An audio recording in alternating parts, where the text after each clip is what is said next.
right, the man who changed your healthcare system forever is now pushing to change your neighborhood. That is, if Uncle Sam feels it is not inclusive enough. Welcome to the Kelly File, everyone. I'm Megyn Kelly. The Obama administration calls it a plan to diversify neighborhoods and promote fair housing choice. Critics say this is the most radical, politically explosive change President Obama has attempted in his 6+ years in office, calling it social engineering of the worst kind. The feds now want to take billions in housing grant money and condition it on communities proving that they are sufficiently inclusive and diverse. They want to look around the area you live and decide if your town is diverse enough. If not, the feds will order low-income housing, or else much of your federal funding for your town will dry up. Experts say this is more than an attempt to change the way America's neighborhoods look. It may also be an attempt to change the way they vote. Joining us now, nationally syndicated radio host Richard Fowler and Fox News contributor and former chief presidential speechwriter to George W. Bush, Mark Thiessen. We begin tonight with Mark. And so, Mark, this is being described as something that President Obama has had in the works for years, but has only now found the guts to actually put out there as a housing and urban development proposed final rule because his term is almost done, and this is the time to do it. The last thing on the list, change the neighborhoods. Absolutely. Look, this is what happens when you take a community organizer and put him in the White House. He wants to organize your community from Washington, D.C. I mean, this is an insidious idea. What they are trying to do is engage in social engineering of local communities from Washington, D.C. They're going to take data, collect data on the racial makeup, social makeup, economic makeup of communities, and then either bribe or blackmail them into changing their zoning policies. I mean, this is a fundamental assault on freedom, on local government, on the principles that this country was built on. They don't want, quote, unequal neighborhoods. Unequal neighborhoods. They think too many communities are too white, too privileged, with too big McMansions, too many big McMansions. And they want to diversify the communities, whether the communities want it or not. Well, you know, the way to diversify communities, we believe in diversifying communities too as conservatives. The way you do that is through economic opportunity. The way you do that is you create opportunities for people at the bottom of the economic ladder to afford housing in these communities. It's not by building more affordable housing in affluent communities. It's by helping more Americans afford housing in affluent communities. And right now the problem is that people at the bottom in the Obama economy can't get ahead. The reality is that But what they're saying is that the way you live, what your town looks like, the racial makeup of it, the opportunity that is there has a real effect on families. And that they're saying too often families of color live in downtrodden, socioeconomically depressed cities, whereas the whites live in these affluent suburbs around those cities, and that it's having a real negative effect on the families of color.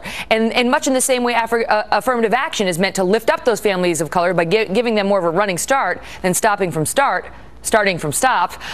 This is supposed to do the same in a neighborhood. Yeah, but the problem isn't the affluent communities, it's the downtrodden communities and the policies that have created those downtrodden communities. I mean, we've talked a lot on this show about Baltimore, right? And the reality is that people who are living in depressed areas of Baltimore, it's not because they're not living in affluent communities of Baltimore because there's racism in the zoning boards. They're living there because they don't have opportunity. They don't have jobs. They don't have hope. They're stuck in failing public schools. In Baltimore, African-American young men have a 37% unemployment rate. You're not going to move into an affluent neighborhood if you don't have a job or if you don't have an education. So the problem is not that these communities are keeping people out, is that our system is keeping these people down by not giving them jobs and opportunity. What is going to happen? I mean, if this rule passes, they go in, they take a look at how your community looks. How white is it? How diversified is it? How rich is it? And if it doesn't meet with Uncle Sam's approval, then they can come in and it's low-income housing. Which is controversial because sometimes that can lower the housing values in a community that they weren't anticipating it. What else? What would it look like? It's not going to happen, I think, because there's going to be a massive revolt in this country against this. I mean, this is just such an assault on what we stand for as a country. To have Washington, D.C. coming into local communities, zoning and housing, those are local decisions that local communities make. It's not the job of the Department of Housing and Urban Development to micromanage thousands and thousands of municipalities and say there needs to be affordable housing here, needs to be affordable housing there. It looks like they're going to try to push this through as a rule. And the question I have for you is, how does this play in 2016 politics?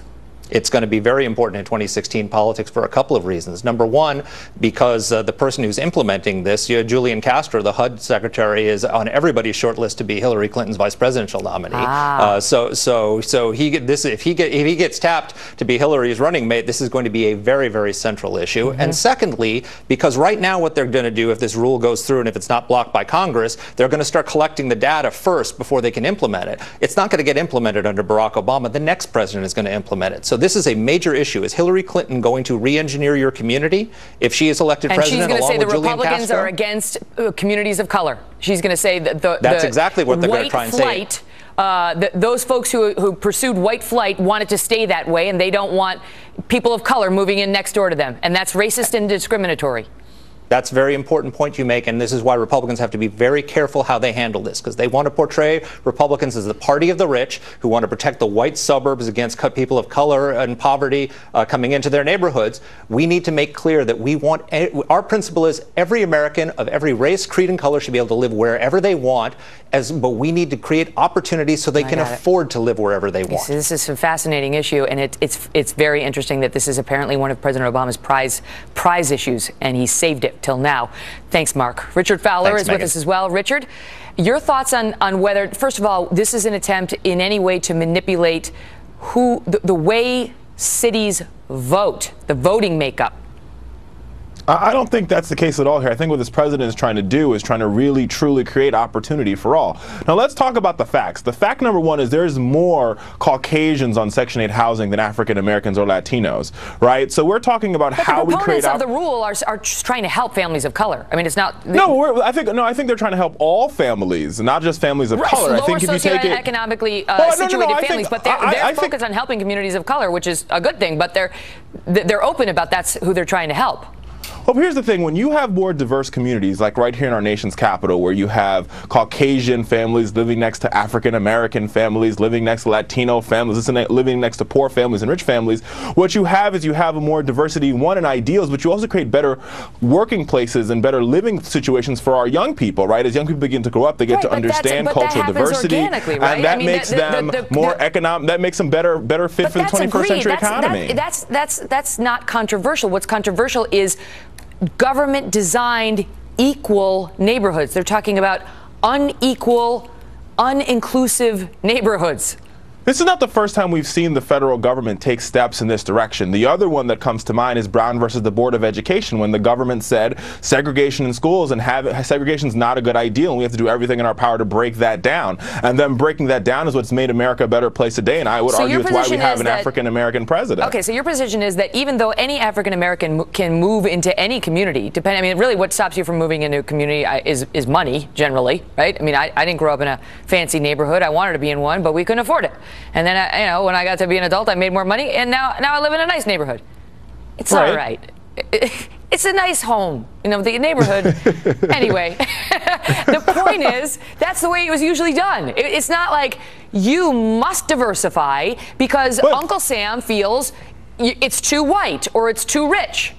So this is where I agree with Mark on one thing. I think the best way to fix this is creating economic opportunity, and this is a way to do that. Now, the states and the localities and municipalities have the ability to reject this money, and we've seen this happen in the past. They take the federal money to help fight blight. I'll give you a great example, Megan. When we passed the highway bill in this country for the first time, a lot of states decided not to take the money because they didn't want to raise the age for smoking, right? And they took it at their own peril and at their own risk or reward.